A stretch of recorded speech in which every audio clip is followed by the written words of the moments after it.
I'm here to tell the story of the Northeast Superior Guardians. My name's Amberly Kwakajizik, and we came from the Northeast Superior Regional Chiefs Forum, who came together in 2018 to 2015 to offer a more coordinated approach to more integrated community and economic development across the Northeast Superior region. So I just added this little map in today so that in case you're not sure what that means. And the Northeast Superior Chiefs Forum decided to form Wahkohtowin Development Partner Inc. in 2016 to help take up opportunities related to forest tenure reform and achieve the community's priorities for sustainable forest management. So in case you're wondering where we are a 100% owned by 3 First Nations. 2 are local, Brunswick House First Nation and Chapleau Cree, and Missinaibi Cree is about an hour away from us. So if you look in the map on the left, you see Chapleau, just to give you an idea of where we are in terms of Timmins, Sudbury, Sioux, and Lake Superior. And then on the right side, and you can see Missinaibi Cree, which is about an hour away north. And on the right side, you see where Chapleau Cree and Brunswick House First Nation are located in relation to Chapleau. They're about a 10-minute drive away at most. And then Wahkohtowin Development's Innovation Lab is currently being renovated right downtown Chapleau. And there we'll have a space to learn. We're going to have a smart board, host meetings, and host birch syrup shack tours in the back, have fires, and it's going to be great. So what is Wahkohtowin? Just a quick note on what it really means. It's a Cree word that recognizes the complexity and interconnectedness of people, resources, and land. Its literal meaning is kinship. So more on Wahkohtowin. Wahkohtowin's mission is to drive First Nation businesses to build the conservation economy. Our activity generates wealth as well as environmental, social, and cultural benefits. We're non-political, driven by community needs. We respect natural law and support cultural revitalization through our activities, and we act complementary to existing community economic development corporations. So as previously mentioned, we come from the NFRCF, and we continue to build and grow from their vision document, and we work with First Nations to ensure full participation in forest management and do our best to meet our community needs. At Wahkohtowin, we place a large focus on collaboration. We work closely with our steering committee, which includes staff, community members from our 3 shareholders, external government and industry partners. And this is where we meet new partners, generate more participation from those partners, learn about new and joint funding opportunities, and ultimately just support and expand our programming. Some of these partners on the left could include forestry industry partners, First Nation forest management partners, energy partners, and we collaborate. An example of a new partner would be Natural Resources Canada. So they're working with us to deliver an opportunity to youth to learn how to fabricate, install, and operate and maintain solar thermal hot water systems. So basically we're going to install a solar system at each community and one at the Innovation Lab. So that should happen between now and September, which is really exciting for our Guardian program. So now a little bit more about the Guardian program. Wahkohtowin is designed to create ways to generate revenue through activities and services to reinvest into the program and spirit entrepreneurial and business development skill sets in youth. So here's our Guardian program flyer that outlines who we're looking for, many reasons why they should sign up, such as building their resume, summer employment, land-based work, culture work, working in their community. And then to the right, I included a picture of our team. We're missing David and our financial controller, Marguerite. But the girl on the left, her name is Isabel Allen. She's our project forester. Next is me, the Guardian program manager. And then in the middle is Elena. She's our new intern wildlife biologist, and she's going to be putting in a lot of work for moose monitoring and wildlife projects anyways. And there's JC Jolivet. He was our seasonal guardian, recent high school graduate, and then just went off to post-secondary education this January, which we're really excited about for him. And then lastly is Erin Knight, who was a master's student from Lakehead University. And she was doing research for us and helping build our Guardian learning modules, which I will speak to a little bit later in the presentation. And then below I just included that we are also on Facebook. We have a Guardian page, a Wahkohtowin page. We're on Instagram, and we have a website at www.wahkohtowin.com. If you want to check us out, that would be great. Next, I wanted to share a bit about some of our different project areas. So I started with the Birch Sugar Shack. So this is located approximately 4 kilometers outside of town. We run it seasonally in May, and for about 3 weeks. So some of these photos, so the left one is the shack itself on the side of the road. It's mobile. Inside that shack, we have an osmosis machine which processes the sugar water, and then it flows into that evaporator stove. And then in the next picture, it's on a propane stove being cooked again. And then you see bottles from about 2 batches of birch water to create that. And then the final product with our logos and whatnot on it. And then the other side photo is a picture of the bucket on the tree.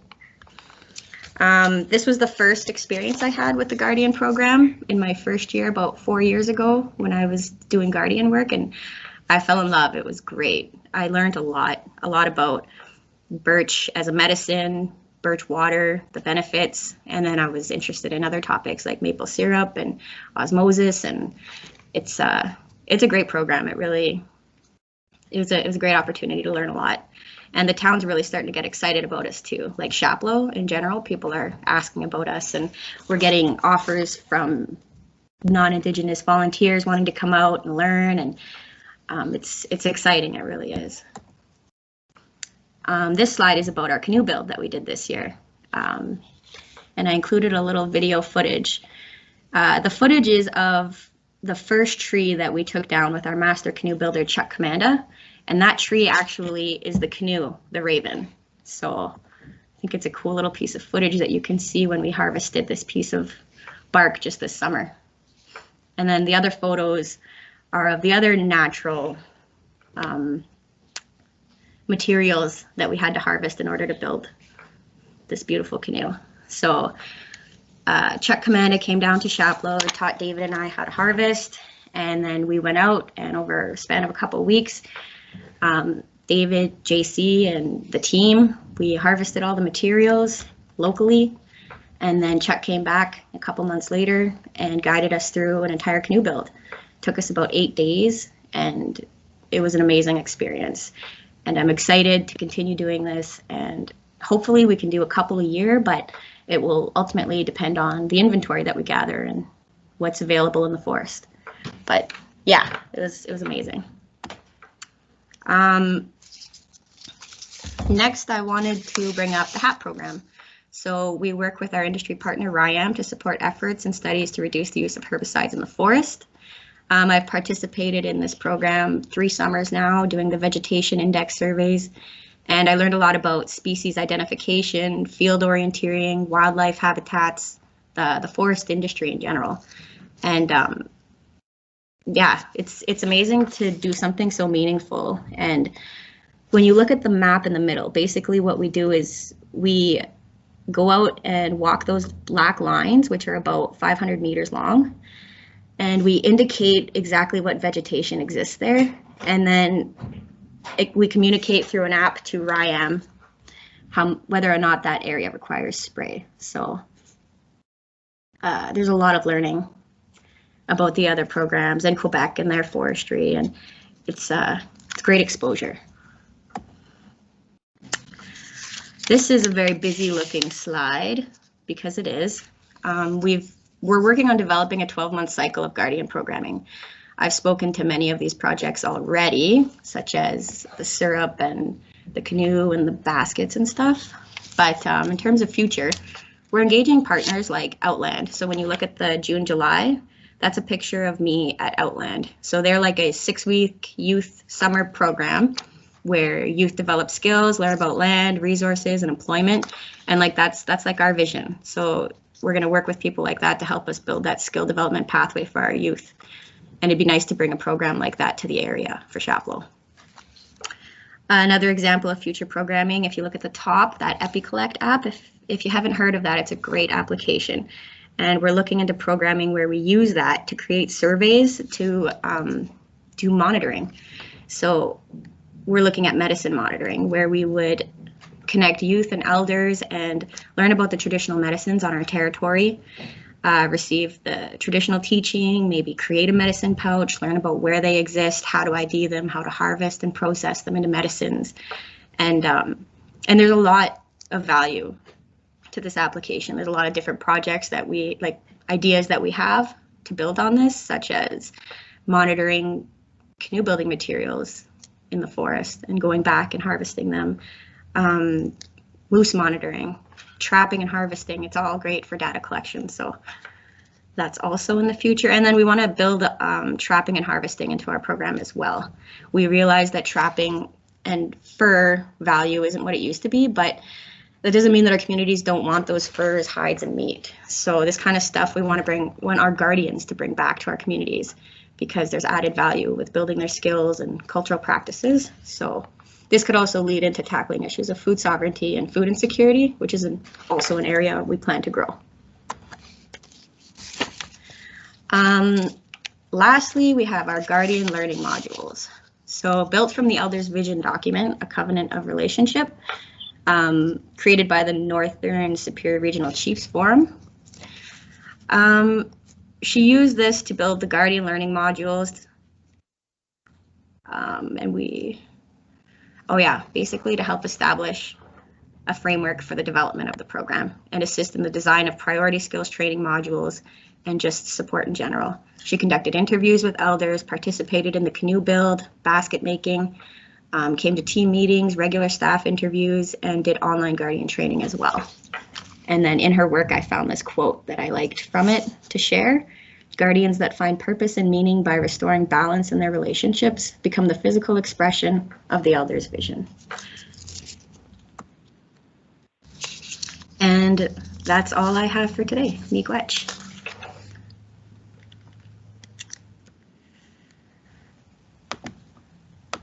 Thank you so much, Amber.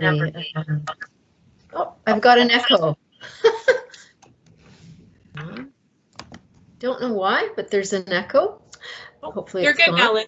Okay, good. So thank you so much, Amberly, and I'm assuming, David, you may be adding a few comments. So please, if there are, go ahead, or otherwise we can move into questions. Yeah, certainly. I'm here to support Amberly's presentation. We reviewed it together, and she did a fantastic job relaying an outward look at where our program is. For everyone on the phone, I mean, we just launched this, right? I mean, while the Elders' Vision was from 2013, the Chiefs Forum started in around 2008. This has been a long-term vision of these communities in the Northeast Superior region. And it takes a little while to get an initiative like this pulled together, resourced, work on what's relevant to the communities, their needs and interests. We just happen to have a very strong geopolitical interest around the forest sector and diversifying how our communities engage in the forest sector, including the need to form lands and resource departments. So when you think of our Guardian program, it actually becomes the feeder for human capital development to create the professionalism that our communities need. We were so fortunate to pull together some internship resources, both to acquire Amberly, as well as Elena McCullough from Chapleau Cree First Nation. It's not every day that I myself, as a policy person, traditionally moving into this social enterprise framework, have the ability to acquire young Indigenous staff to help co-lead and deliver the expectations at the community level. So we do understand our uniqueness, and we have to honor and appreciate where our existence comes from, and it is the political will of the communities. Hi, Andrew. That was Amberly's partner in the background. So how red are your cheeks, Amberly? Anyway, I think if we just open it up for a few questions, again, I'm here to help support the long-term sort of where it came from and where we think we're going. And Amberly has got her hands on the steering wheel right now as she's so well put together this presentation on where we think we are on a 12-month cycle. So thanks, Lynn. Yeah, excellent. Thanks so much, David. So yeah, we'll just open it up. I have a number of questions, but I'd like to open it up first to any of our participants from our communities, and then we have a number of Four Rivers staff. So I see Jay, sorry, I don't know who it is. Is it Jasmine? Go ahead.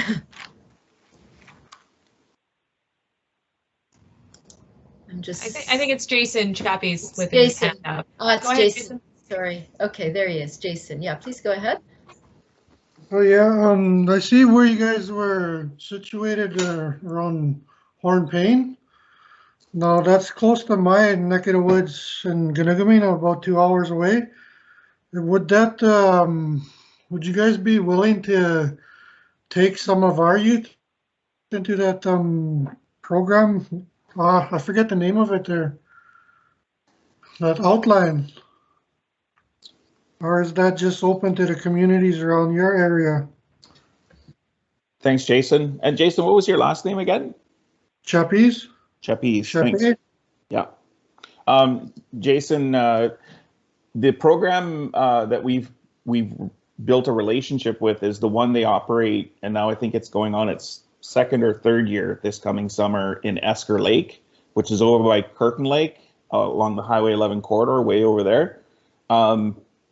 So we relate to that program because it's the nearest one to us, and they've been accepting students from all over the place. So we, out of our communities initially, we don't have 25 students that we fully occupy the seats in that program.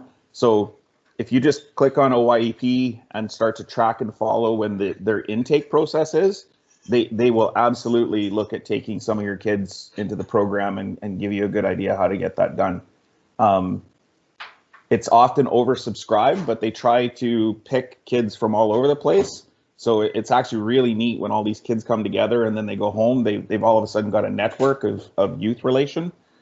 Yeah, so our goal over time is actually to create something like Esker, but make it closer to home for us so that we can up the number of youth participants. We've actually had youth pull out of the program because they just felt it was too far away from home. So, the youth have to be willing to be away from home for a period of time. Is one of our challenges, to try and get the youth to go 6 hours away. It's not for every youth, but the program is wide open, Jason. And I would encourage you to line some youth up if you want them to apply. They could also go to some of the other, I think they had 3 or 4 other camps in Ontario. So it's not just Esker Lake. All right, thank you. Mm-hmm. Thanks, Jason. Okay, we have, trying to see who this is with their hand up. Okay, Amanda. Amanda, can you go ahead and, Amanda, could you introduce yourself too? Because you're new with Four Rivers. For everyone. Hi, my name is Amanda, Miss Nakash King. I am a recent graduate from Lakehead University. I graduated from the geography program, environmental studies, and I am a new hire at Four Rivers, a GIS intern. So I'm really looking forward to get my foot in the door and start my career.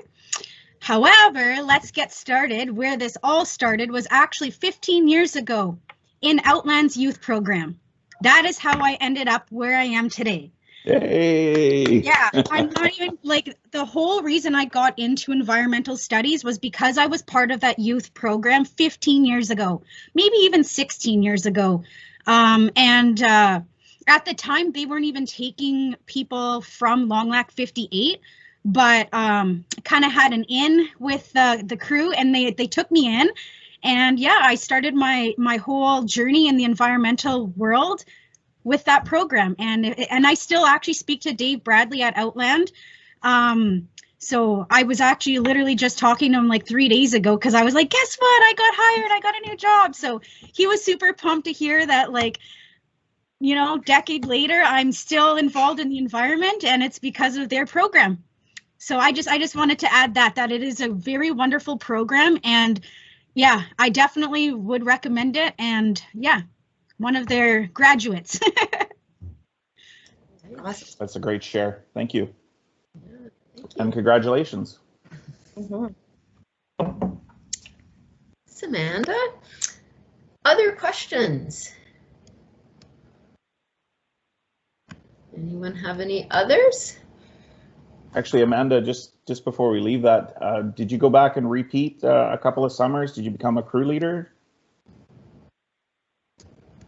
Oh, you're on mute. Oh, there we go. Yes, I did go back. I got to the crew leader part, but then I also at the same summer got offered a job in BC and ended up taking the job in BC because I had never been to BC at that point. So I went out there and started working on the orchards out there and spent 5 years working on the orchards and doing a lot of work there. So yeah, it was definitely the start of me into the environmental world. And I honestly, I bring up that program all the time. Like if it wasn't for that program, I probably never would have went down this path, because I would have just done what school teaches you and not what you learn outside of school, which is what's offered in that program. And it's amazing. Super. Great, thanks, Amanda. Does anyone else have questions? And if not immediately, I'll probably ask a couple then, and see if others have any more to bring out. Sure. So just wondering, we heard in your presentation, Amberly, the term that many people may not have heard, or if they have, they may have certain understandings, the term conservation economy. So I'm wondering if you could just explain, like what your sort of definition, your understanding of that is. That would be great. Or David, either of you, whatever. Take a stab at it, Amberly. Amberly, go ahead. Based on your experience with Wahkohtowin and the various programs we're doing, but I'll chime in from my perspective as well. Like I see it as like environmentally friendly kind of thing, like conservation economy, putting the environment first instead of money or something else. That's kind of how I see it, I guess. Yeah, it's a coexistence phrase, right? It's taking that balanced approach on utilization of the resources from our natural environment. That's why we've started to bring it closer to, as the elders spoke of in their statement of relationship in the Guardian program with youth, and understanding that stewardship responsibility, and understanding we have a natural law process which does integrate with the term Wahkohtowin, which is everything is connected. So the birch syrup project, in fact, is seen as one of those conservation economy diversification tools. It's reacquainting us with the things that our Mother Earth provides for us, and yet we don't seem to be connecting very well to it. I'm not saying across the board everyone is not connecting to it. I'm just saying it's our chance to awaken all of the membership, that we have that relationship and that inherent responsibility. As I said earlier, our communities want to develop lands and resource departments. So guardians leading into the departments, working with youth and elders, and creating community well-being. Conservation economy, so diversifying the products and the use of the forest. I find it very concerning that we are shelter poor in our communities. We have housing shortages in our communities, and yet our traditional territories are all around us. Why do we not have enough homes in our communities? Good quality, affordable, energy, ecosystem friendly homes, right? Well, there's a reason for that. Oppression happened, colonialism happened. So we're trying to bridge that gap through where we come from and take that power back and empower the youth through the Guardian program. Thanks so much, David. And I think it's really great to hear, that you're sharing that perspective. And I just point out that, I have heard some people interpret it, I think not correctly, to think it's just about protected areas, like just if you put in some form of a protected area and have an economy related to that, and certainly it could be, you know, those are happening. There's Indigenous-led conservation models, all that's happening in various formulations. But I think it's great that you shared what you're doing. It could include that maybe, but it's not necessarily. It's just a different way, a different flow of those resources to build up your communities and well-being. So thank you. It's really important sharing that understanding of terms, right? What they mean to different people. So thank you. Other questions? I just would, sorry, I'd just supplement if I could. You know, the creator didn't put all of this in front of us to not to engage and utilize our natural environment. It's up to us to determine how we want to do that. So we've seen the 100-year example of commercial industrial forestry march from southern Ontario to northern Ontario, right where the north of the area the undertaking line is and all the forest management units. And we know what 100 years of forestry looks like. We inherently understand there's a better way of doing that. So we are in the industrial forest landscape, our First Nations traditional land base. So we have a job to do to change that forest tenure view of how our forests managed. And we do want to look at a conservation lens. We are interested in setting apart forests to grow longer for climate action and climate readiness. But we also understand that, you know, we still have needs from the natural environment as well, whether it's shelter, medicine, food, and that is what the creator gave us. So to say that we shouldn't touch it, that's a little strange, but if you want to live that way, I suppose, try. But you can't live in Northern Ontario unless you engage your natural environment. Kim, I think you wanted to say something. Yeah, so fantastic presentation. Thank you so much, you guys. And I know it's got all of our brains whirring. So I mean, obviously a big challenge. You know, I've said we kind of have an emerging Guardians program in the Matawa homelands, and it's been emerging for I'll say a decade now. So I mean, a big part of our challenge is obviously the spread of our communities and the differences in access kind of throughout. But we did recognize a while ago that it's you know, a lot of times it's kind of baby steps towards a larger goal. So I mean, certainly I wouldn't say we've made no progress in that goal, but I'm wondering for you guys, what was the first baby step example that kind of started you to get footing in this Guardians vision and getting kind of all the communities together and on board on that? Was that the Birch Sugar Shack? It actually was the elders' visioning exercise, and they pointed to the birch as something we should reacquaint ourselves with. They had named it as a relation to us that we need to go back and understand. So, you know, the roots, the twigs, the bark, the sap, the syrup, the bark can turn into transportation. It was our shelter. You know, it was a tree that fundamentally gave us everything. It allowed us to exist in this northern environment.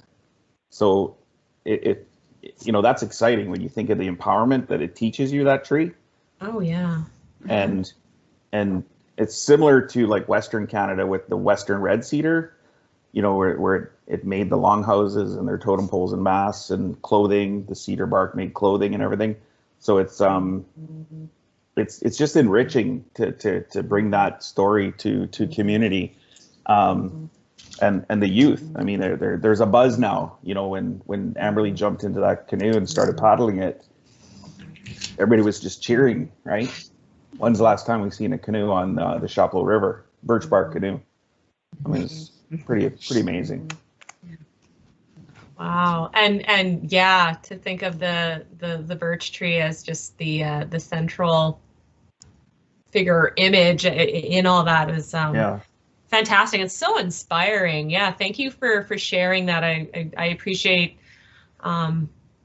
I appreciate that the elders visioning exercise was the key kind of central to pinpointing that central piece of unity and kind of that you can rally around, and that's fantastic. But I will tell you, it takes political will. Our three communities that have taken ownership of this journey we've been on, it started with this idea of we need to get involved in forest tenure reform. We need to become proficient at managing forests and sitting at a level where industry doesn't just come and tell us what they're doing. We're going to try and position ourselves to have a better hand in that conversation. So the Guardian program is one moving ball that the Northeast Spirit Chiefs Forum put in motion. Another ball was tenure reform. So the traditional pursuits of forestry, we will probably never get away from pulp and lumber production, and other uses of forest fiber. But we know there's going to be a change in the use of that forest fiber called the bioeconomy, biomass, a variation in its use. We should be taking a leadership role in that conservation economy. It's better utilization, and I often akin the forest as if, you know, when you shoot a moose, you don't just take the hindquarters. So when you're going to do commercial forestry, pretend that's dropping a moose on any one given year of annual operation. They're leaving the guts, the bone, the marrow, you know, the nose, the brain out on the landscape, and they're not honoring and respecting that harvest that they've done, the disturbance that they've done, the taking that they've done. So in that case, that's the philosophy we're trying to bring to this conversation. And what is sustainable harvesting? And maybe if we learn to utilize more of the impact, we wouldn't be taking as much. You know, there's so many balls rolling in this. You know, our communities are participating in the resource revenue share pilots, right? For forestry? Correct. Sorry, David. Forestry. Okay. No, for forestry and mining, they've attached mining. So we initiated the first two small scale pilots in forestry that allowed for this next discussion that happened where Waban, Mushkegowuk, and Treaty 3 launched these pilots with the last Liberal government. The communities were just resourced with $850,000. Well, that didn't come from the elders' vision. That came from the political will of the chiefs to lead the interests of their membership to become full participants in forestry and forest management. And so we piloted tenure reform, we piloted resource revenue sharing, and most recently, we've now are entering a pilot on customized consultation approach in forestry and forest management, as well as a bilateral political table or relationship table, we're calling it, with MNRF, with forest management and implementation of forest management plans. That took 4 years to get there. So when we talk about baby steps, it's almost like starting the ball rolling in a direction and trying to keep it rolling, or building that snowball approach, you know, throwing a snowball down a hill and getting it to roll and get bigger and have its own mass and movement. It's a multi-pronged push to keep Wahkohtowin doing what it's doing.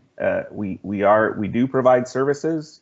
The goal is not to put economic hardship on the communities. We're meant to be standalone and create our own resources, and help them develop new economies and pathways. So when I said social enterprise, that's what I'm getting at is we are owned by the First Nations, and we are meant to be self-sustaining to continue to deliver on the desires of the community and leadership. We chase funds all the time. Yeah. It's not surprising. Thank you so much, David, for that broad view. You know, it really helps for people to understand, like, there's the Guardians, and that's one piece of a number of initiatives and how they all fit together. I think that's so valuable to hear you situate it that way. Well, we can build a lot of things, but who's going to come and take up the place, right? Like, Four Rivers exists and Amanda now has found a place. It's kind of what we're getting at, right? Like, how do you build things for the youth to come, right, and take up that space? That's where we are right now in the four pillars of what's happening. Yeah. So it's pretty exciting, and I'd equally like to continue to collaborate with Four Rivers and try and sort of flesh out, what is the best approach? How do you anchor yourselves around what is it that's going to help pull a Guardian program forward, whether it's a geopolitical commitment or maybe you're reaching too big. Maybe you work with only communities or topics that are most relevant to anchor the Guardian program around. But I don't mind helping be strategic in that regard as well. Thank you so much.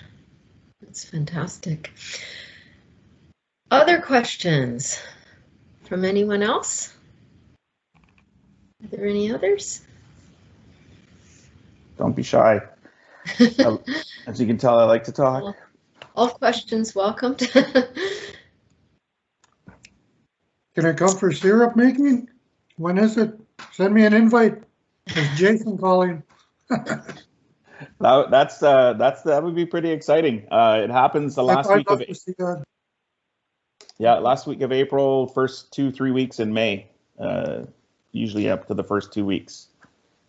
Do you do any kind of like open style houses or any kind of sessions for beyond the Guardians and community members to learn about that, or just come in and even see what you're doing?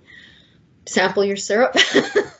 Yeah, so this will be the third, if we can get to it. I mean, we have to get to it, right? The COVID issue is on us, right? So we lost last season. Yeah. But I mean, really the goal is to interact with our communities, children, youth, adults, and bring them to the site as we're processing, the syrup. And we do want to make it, like, we thought of a few different things, like, here's a donation pot, right?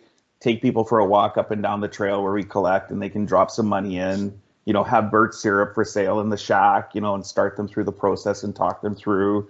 And, and if you'd like, here, buy a bottle of syrup, because we're trying to create a bit of an economy around this, right? So that the revenue generated goes back into the Guardian program, so it becomes self-sufficient, right?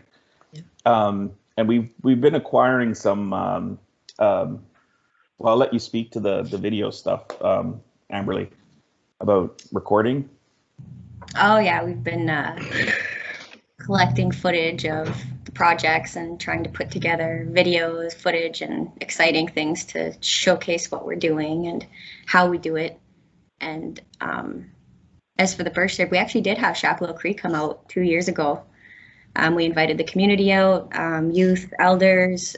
The youth went out and all collected a bunch of buckets, and they got to taste the birch water right from the tree. And afterwards, we all gathered around a fire, and the youth cooked hot dogs for the elders, and the elders shared stories and drank coffee with birch syrup. It was the first time we did that, and it was a big success. It was awesome, and we hope to continue more things like that.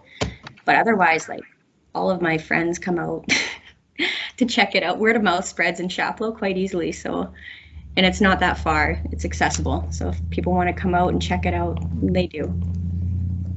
Thank you so much. Lynn, you'll notice the logo. That is the Guardian logo. Yes. We have it on shirts. So we do want to sort of commercialize some parts of this, like buy a shirt, buy some syrup, buy a how-to video. We'll put little clips together. But ideally, we're supposed to be having the Innovation Lab, which is a physical space in Chapleau, 40 Pine Street, where we want to actually have people gather there. So when it's not birch season, we can actually run tours through the birch shack so that the sale of the syrup is ongoing. So there's the entrepreneurism, right? There's the creativity. And while they're touring the shack, maybe they can participate in a birch basket workshop, or maybe we're doing a birch canoe build at that time in the backyard under the gazebo, right? Or maybe there's workshop sessions going on in the Innovation Lab on how to build a business, So we expect this to be a very interactive space, where we could have live videos of, different things that we've done throughout the year going on screen.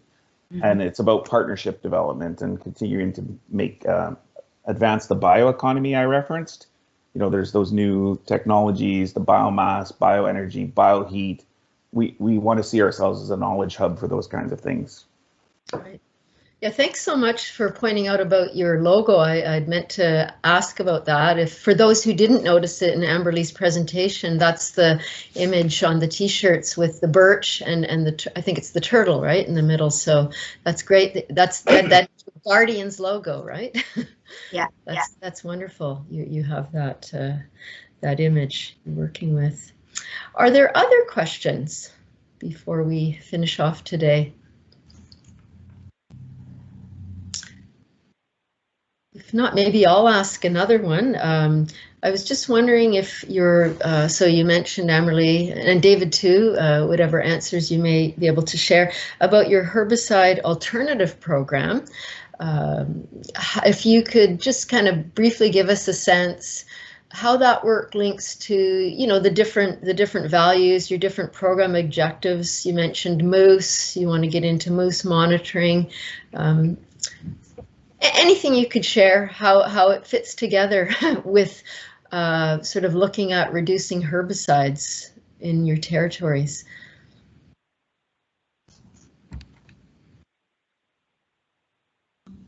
Are you telling me to go? You can start. Herbicide alternative program. To me, it's a lot about education too. Like there can be a gap of understanding between First Nations and industry sometimes, and the herbicide alternative program really opened my eyes to what the efforts that are being made or could be made, and then even just learning about like Quebec being able to stop herbicides, but they have different forests and different requirements, like for their companies, forest companies, like all these things are just things that I've been learning along on my journey, and the different types of solutions that they have out there that they're testing too. It's empowering to have an idea of what people are talking about in the forest industry. And for those who may not in this session who may not be aware, although I'm sure some of you certainly are, a typical approach, I would call it the conventional approach in forest management in Ontario and most provinces, except for Quebec, as Amberly's pointed out. Long ago they had a moratorium, but it's a herbicide used for forest management to kill off the competing vegetation. So I just wanted to fill in briefly for those who may not be aware that that actually goes on. And it's often sprayed right from the air, dropped from planes. Not always. There's ways it can be applied from the ground in different ways. But yeah. So David, anything else you may want to add just about that program? And I was thinking too, like your other initiatives, like you mentioned wanting to monitor moose and probably monitoring other things, how these things link together, why it may be important based on your overall objectives to look at reducing herbicides. Yeah. Well, we could appreciate, again, going back to natural law and our worldview is, if it's growing, it must be meant to be growing. And so why do we run around and spray what is deemed competing vegetation to the conifer tree and the boreal forest? All of those trees that are regenerating have value. They actually, if we kill them, that takes away any future use, whether it be our natural consumptive use or some other commercial use, maybe in the bioeconomy. It takes away the options for us to interact with our natural environment. At the end of the day, we just think it's a bad practice. At the end of the day, we've heard enough from our land users and practitioners and witnessed it that it does not do our moose populations any good. We started to push on the idea that late winter moose habitat is being ignored at the landscape level when the harvesting is going on, and then it's okay if you turn the page and say, okay, we'll put a higher priority on late winter moose habitat. But if you're going to continue spraying in the wintertime adjacent to these late winter areas, well, they got to come out of these places for cold cover and have places to eat adjacent. But if you're spraying it, well, there are the animals landlocked, and now they have to leave further, maybe to go to that next place of cover or find food and forage. Because we're talking about like 300 hectare cut blocks, right, with a little fringe of late winter moose habitat alongside it. So, you know, the moose, they live in a 25 square kilometer area, and if you're telling me that 50% of their area is heavily manipulated, and now that whole familial population has to figure out where to disperse itself and go and survive, well, we're not comfortable with that thinking. We don't think that's helping moose populations. So herbicide spray reduction and eradication of the use of it, I mean, we think that it'll actually help moose recovery. So the Guardian program and the HAP program kind of work interactively, where we want to start monitoring moose occurrence, moose land use and abundance wherever we predict, if we set aside late winter moose habitat, well, let's go make sure the moose are actually using that habitat. Otherwise, are we doing the right thing? It's called efficacy monitoring, right? And then the flip side of that is, if you built it, do you have enough habitat around it so that they will come? So again, if you're spraying adjacent to these late winter habitats, and quite frankly, it seems weird that we have to use this common sense approach, but industrial foresters, that's not their concern, right? As long as the model told them there's enough habitat, go do your business. Go get the wood, knock down the moose, take the hindquarters, keep the industry rolling. We understand there's an interconnectedness in all of this. So why not put the Guardians to work, grow their skill sets, empower them to be part of the solution for their communities going forward as we work with climate action, climate change issues, forest carbon management. We believe in conservation, so maybe we should be conserving certain ecosystems that are at risk. But we need to be out on the land doing that. Right. Sorry, Thank you, David. Hi. Hi, Christina. Hey, Sorry. go ahead, Hi. Christina. You just mentioned something that we are starting to work with, that is the climate monitoring, and you mentioned this efficacy monitoring. Can you please develop a bit more that idea of how you do the monitoring? I guess it will be kind of the environmental monitoring or climate monitoring, or this concept of efficacy monitoring that you mentioned. Yeah, certainly. So again, for moose habitat, they've actually drew moose enhancement areas, so polygons across the forest management area. So all of these moose enhancement areas, they've all been delineated. That means there's assumptions that have been made. So if you're going to assume something, you might want to monitor its efficacy, right? You built it. Is it being used in the manner? Is it creating the outcomes you're looking for? In other words, if you built habitat for moose, what's it doing to the population?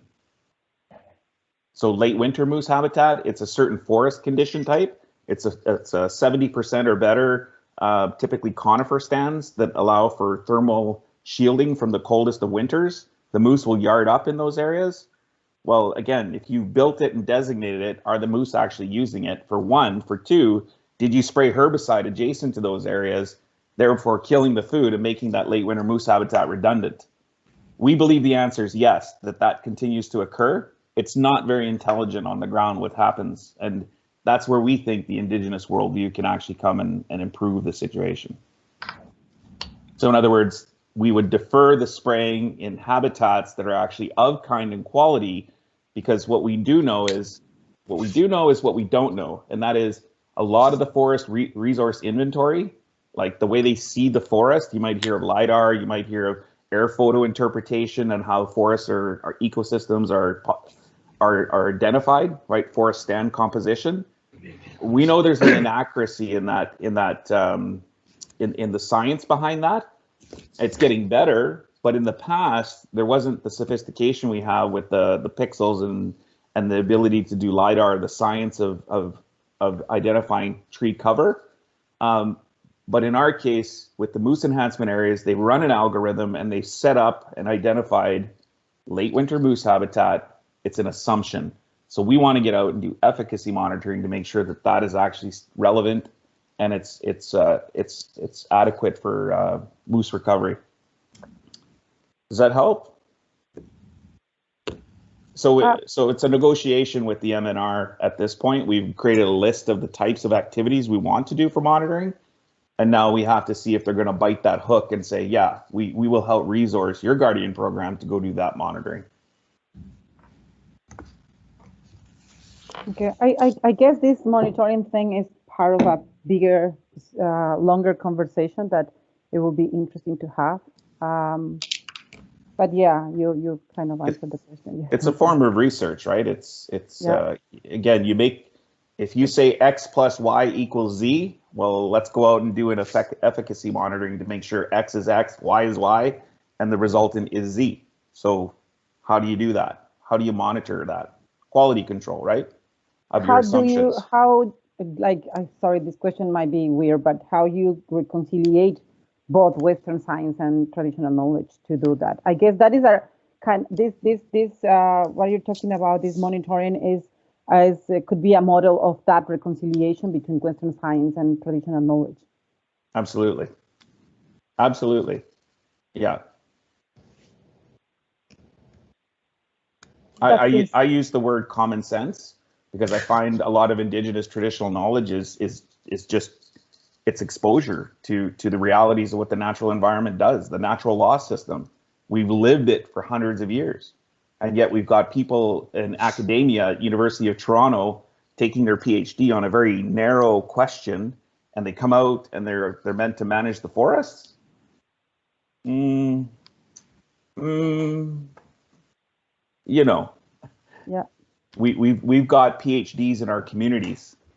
These are our elders that have lived and taken on that generational knowledge all these years. I mean, that they can come up with the null hypothesis questions. They can direct us in a more efficient way of the questions we should be asking. That's tied to the efficacy monitoring that we want to do. We want to short circuit the common sense elements of this and make sure we're looking at the right things. So go to medicines, for example. Medicines. If the ecosystems are sound and stable and actually are not impacted by forest harvesting, that means we should be able to go out anywhere on the landscape and find any medicine that we want in good health, condition, and function.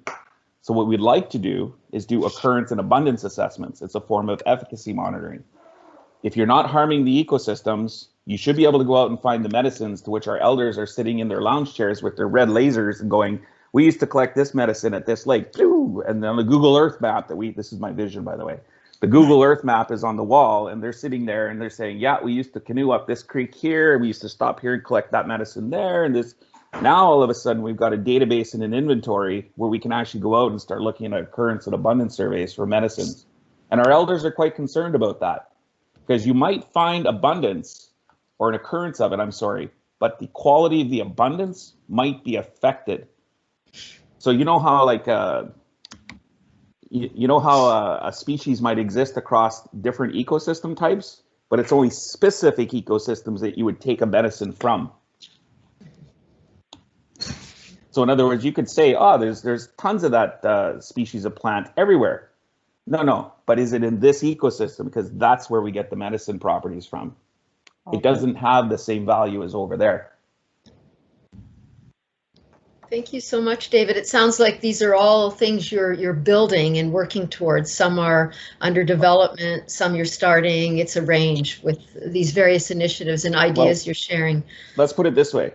If we could have the budget of the Northeast region's monitoring division, which has over 100 people working in there, and we could put that kind of money and human capital to work, I think the forest might be run a little different. Thank you so much. But we'll continue to chase money. That's my frustration. We continue to chase money. It's terrible. It is an ongoing challenge for sure, for us too. I see we have a question from Graham. Graham, do you want to go ahead? Yeah, I just want to say great presentation to start. It's heartwarming. I hope that we can have those kind of programs all across the country and bring awareness back to sustainability. My question was, when you were doing your free to grow surveys, did you encounter any forest blocks that did require some sort of vegetation management, and how did you react to that? Or how did the forestry company react to that? Yeah, so the vegetation index surveys are designed to net down or net out areas of herbicide spray. So over the last decade, there was what was called HAP version 1. We're doing HAP version 2. We're trying to take a deeper dive into the last, if you will, like 20% of the land base that does receive, not the land base, 20% of the harvested area that gets sprayed. because of the vegetation competition is too high. So there is still herbicide spraying occurring, but what we're trying to do is reduce it. And that was what this tool was for, was netting out, netting down the actual application, aerial application of herbicide spray.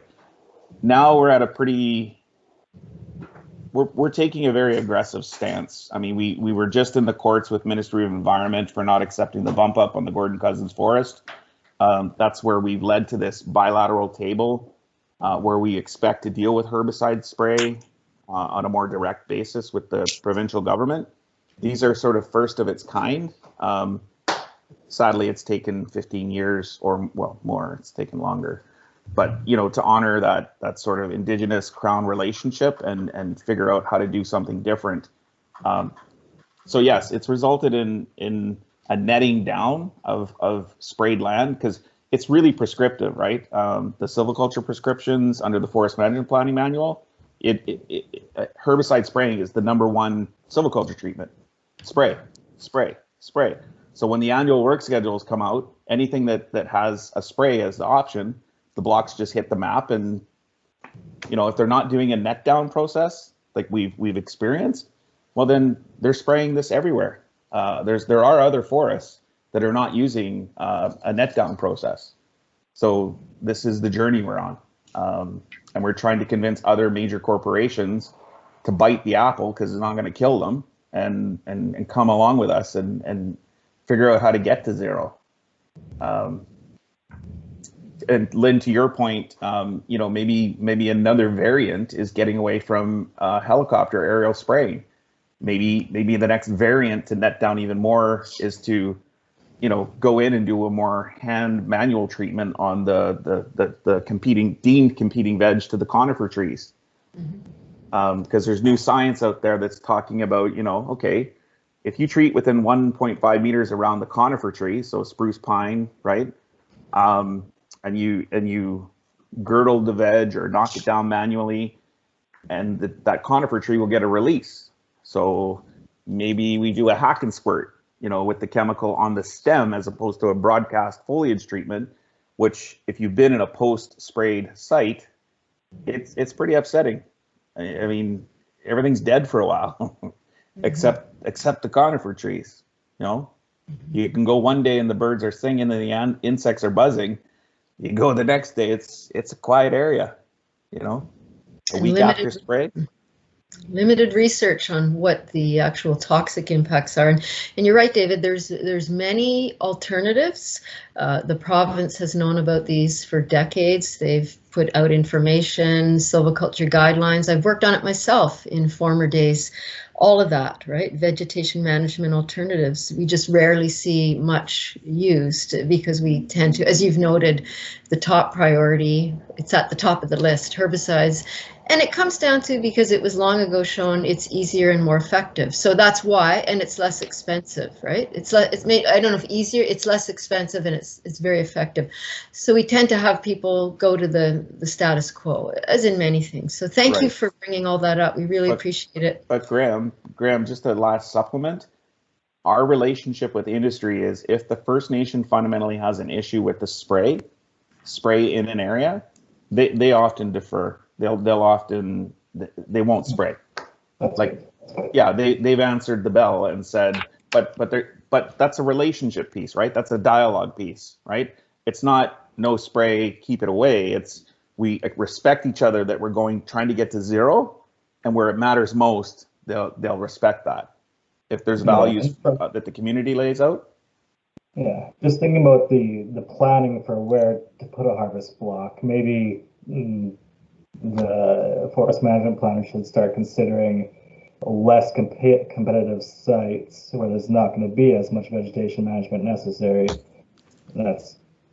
I'm not sure what kind of soils you have down there, but so where we operate, we have an issue about poplar and aspen deemed low-grade hardwood, so not veneer but low-grade hardwood, and we are in the boreal. So our spruce pine fir operators, so the lumber companies, the dimensional lumber companies, are running out of real estate to operate in pure forests.